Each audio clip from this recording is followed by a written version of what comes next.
దేవుడి పరిశుద్ధ నామానికి వందనాలు. లైవ్ చూస్తున్న మీ అందరికీ నా యొక్క వందనాలు చెల్లిస్తున్నాం.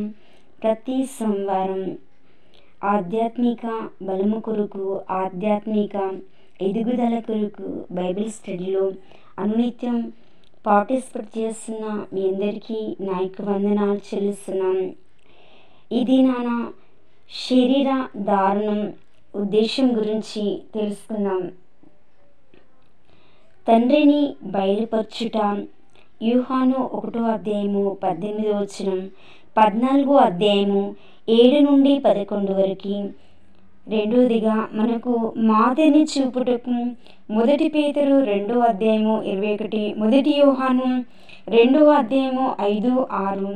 మూడవదిగా మన పాపములకు ప్రాయశ్చిత్తం చేయుటకు హెబ్రీ 10:1-10. నాలుగవదిగా దావీదుతో దేవుడు చేసిన నిబంధన నెరవేర్పు. లూకా 1:31-33 వరకు. దావీదు సింహాసనం మీద కూర్చుండుటకు మనిషి కావాలి, నిరంతరం ఏలుటకు సింహాసనాసీనుడు మరణించరాదు, దేవుడే అర్హుడు. దావీదుతో చేసిన నిబంధన నెరవేరాలంటే దైవమానవుడు కావాలి. ఐదవదిగా అపవాది క్రియలను లయపరచుటకు 1 యోహాను 3:8. సాతాను ఈ లోకాన్ని ఏలుచున్నాడు, వాడు ఓటమి పాలు కావాలి, అందుకే క్రీస్తు వాని క్రియలను లయపరచుటకు ఈ లోకానికి వచ్చాడు. ఆరోదిగా ప్రధాన యాజకుడు మనపై సానుభూతి గలవాడగుట. హెబ్రీ 4:14-16 వరకు. ఏడోదిగా అర్హుడైన తీర్పరిగా ఉండగలుగుట. యోహాను 5:22-27. ఆయన మనుష్య కుమారుడు సమస్త తీర్పు ప్రభువుకు అప్పగింపబడి ఉన్నది. ఈ బిరుదు ఆయనకు, భూమికి, భూలోక సేవకులకు అనుసంధానం చేస్తుంది. ఎనిమిదవదిగా దేవునికి నరులకు మధ్యవర్తిగా నుండటం. 1 తిమోతి 2:5. తొమ్మిదవదిగా మన ప్రతినిధిగా ఉండుటగా. రోమా 5:18-19. 1 కొరింథీ 15:45-47.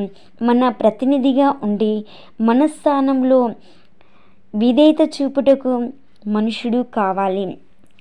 ఐదవదిగా చూసినట్లయితే శరీర ధారణంలో ఇమిడియున్న 5 మార్పులు. 1. క్రీస్తు నివాస స్థలంలో మార్పు. యోహాను 8:51. రెండవదిగా క్రీస్తు ఆస్తుల్లో మార్పు. 2 కొరింథీ 8:9. ఆదికాండము 14:19, 22-23. అదేవిధంగా కీర్తనలు 50:12. ప్రకటన 19:16. క్రీస్తు ఆస్తుల్లో మార్పు గురించి మనకి కనబడుతుంది. మూడవదిగా క్రీస్తు మహిమలో మార్పు. యోహాను 17:5. 1 తిమోతి 3:16. లూకా 21:27. యెషయా 24:23. నాలుగవదిగా చూసినట్లయితే క్రీస్తు స్థాయిలో మార్పు. యోహాను 1:18. ఫిలిప్పీ 2:6-7. హెబ్రీ 10:17. అపోస్తల కార్యము 2:13-36. ఐదవదిగా చూసినట్లయితే క్రీస్తు దైవ స్వరూపం నుండి మనుషుని పోలికలోనికి మార్పు చెందాడు. ఫిలిప్పీ 2:8.